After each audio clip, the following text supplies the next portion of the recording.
Good morning and good afternoon, everybody, depending where you are in the world. I'm going to take you through a short presentation this afternoon about a very disruptive area within market research, which is all about using AI to help us to predict consumers and shoppers' visual attention. And so I'll talk for about 15 minutes. As Ray says, we'll take a couple of questions at the end. Just to clear up how this association works that you can see on the screen right now. My consulting company is called SpinSight.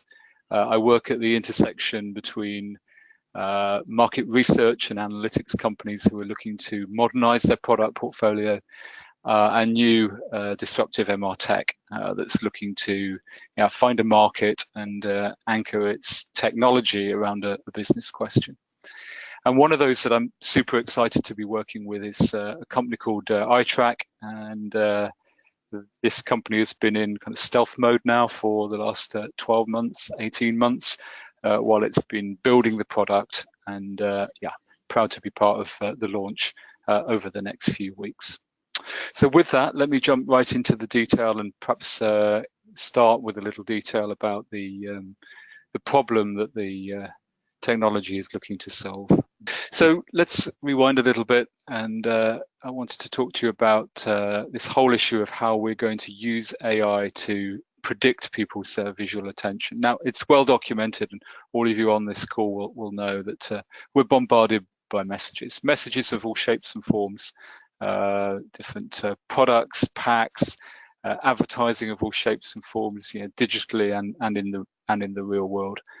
And it just causes overload. And that overload means, of course, that we don't see a lot of what is out there. We are endlessly trying to filter that. University College in London has done some important work here around this topic of load-induced blindness, which is what happens when we're overloaded with visual content. Of course, the problem that creates for brand owners is that if it's not seen, if your message isn't seen, then it clearly can't be purchased, can't be bought. The way the brain deals with that is by filtering, and it manages this vast array of visual information by selecting just a few scattered images, what's called the pre-attentive vision. And pre-attentive vision is that moment when you first are exposed to a piece of stimulus. It's that precious 2 or 3 seconds before all of the biases get introduced of recognizing that content and starting to put your own perceptions on top of that. And in the context of a shopping experience or a momentary kind of exposure to an advertisement, of course, we all know that those first 2 to 3 seconds are all important. So from a technology point of view, what we're trying to do through AI is understand pre-attentive vision, and in particular the visual saliency. So visual saliency is a key component of this and can be predicted. In this case, a couple of examples as to what draws the eye, what creates visual saliency in images. Again, well documented, but to bring us all to the same place, that can be contrast in color, in object, shape or form, in direction, and of course, faces and other imagery like that are very recognizable and stand out from the mass. And what the AI is doing here is the algorithm is doing is looking for those kind of patterns in a stimulus in order that it can make a prediction about how the eye would be looking at that as a piece of communication. Okay, so it takes us into the area of eye tracking, which is researchers, I suspect every last one of us knows quite well. And this has been a long and interesting journey. We're taking the latest leap as we move from step 3 to step 4, but already the way in which we understand visual attention and visual salience has gone through a lot of iterations. From the model of the kind of 70s and 80s, where we asked people to recall what they'd seen, clearly a very unreliable method, to the first mobile eye tracking studies, various forms of kind of glasses and walking around stores and capturing in a great deal of granular detail everything that is seen across that experience. And that still, for many of us, represents the absolute gold standard. It's the training data, if you like, on which we can compare what we're seeing with the AI algorithm. Developments didn't stop there, of course, and most recently with several major providers, we've seen online deployable eye tracking, and that's eye tracking where we're sending visual images down a screen over the internet and monitoring eye movement from desktop or laptop, and capturing exposures and eye tracking movement in that way. And of course, that was already an absolute game changer. Moved it from being extremely custom to something which could be deployed in many countries and across a dispersed area. So a huge step forward. But I think the one that we're talking about today, which is AI and machine learning being a substitute for eye tracking, is truly the game changer, because whereas we would have to previously commission a study and have a number of people going through that experiment, going through that process, now we can produce a very accurate mimic of the eye tracking process. Now, the reason this has been so long in stealth mode is because clearly you're not going to get the accuracy levels right on your first run. This has gone through tens of thousands of different data points and images, and as with any machine learning process, many millions of iterations. The boast is now that you have around about a 95% mimic of the eye tracking process. And that means that effectively researchers and marketeers are getting results in real time. And that opens up opportunities for research to be far more influential in the design and optimization process. Let me just apply that through a couple of case studies in two areas that I think will be particularly interesting to this group. But really, it can be applied to any visual stimulus you like. I've put a few examples on the slide that you can see in front of you. Could be packs, it could be storefronts, it could be virtual images or real images. It could come across FMCG or fashion and retail, it could be technology.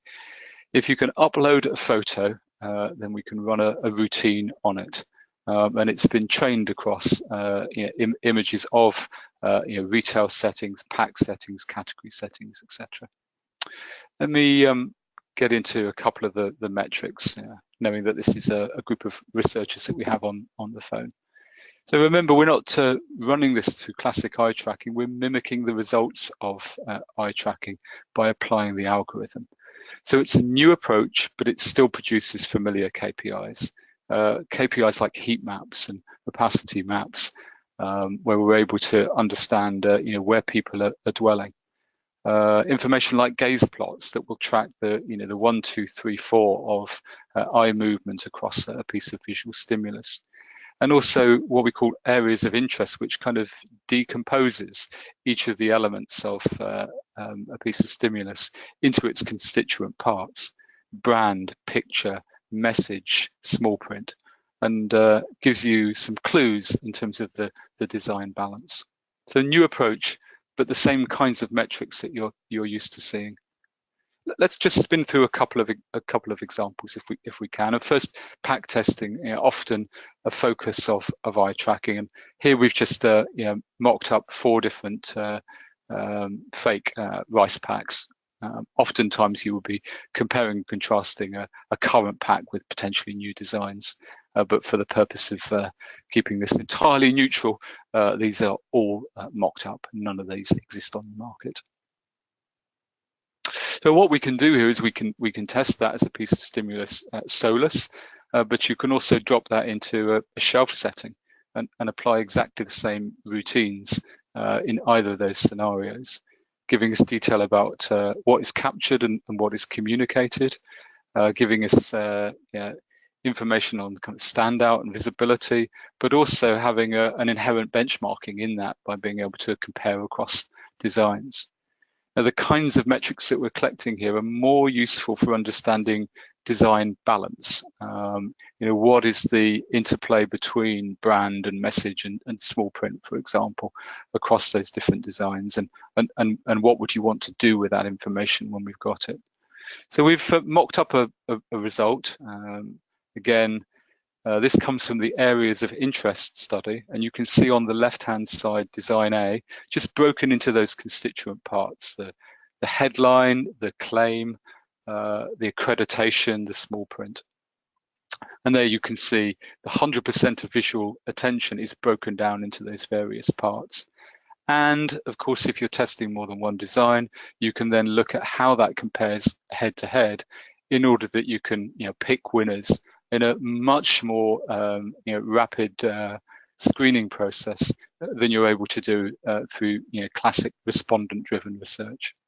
The key, of course, is that it is accurate and that it mimics true eye tracking. But given that that can be proved, I think this will provide 70 or 80% of the information that we've been able to get through classic approaches to eye tracking. Okay, and then of course we can set that in a truly realistic context. This is a photo I took from a supermarket recently and uploaded it into the system. So particularly interested to see how kind of Tropicana as a pack performs in that on that shelf. I think those of you that were playing a guessing game already would expect that to be one of the standout brands. It's kind of a disruptive pack on that shelf, as you can probably see. Well, when we run the heat map and the gaze plot analysis, you can see that Tropicana, along with the brand that's on the top right-hand side, absolutely dominates attention. It gets the overwhelming share of attention across those precious 2 to 3 seconds. And if we want to put numbers to that, we can zone off the areas of interest so that we can start to see the proportion of time and visual attention spent around Tropicana versus the other brands that you can see on that shelf. If I take a look at a different kind of example, here's a storefront. This isn't a photograph this time. This is probably see an ad agency generated image of the storefront. But again, they were looking to try to understand how they could capture attention most effectively across that initial 2 to 3 second period, and wanted to look at the balance between that captivating visual that we have there of the lady winking with the different other in-store elements and the logos. So again, we can run the areas of interest analysis, showing that it was indeed the visual that dominated in terms of share of attention, but the logos were also important, particularly the one across the banner. Well, I mean, that's great, and you might want to take some adjustments there about the way in which each of those elements are coming through in that time.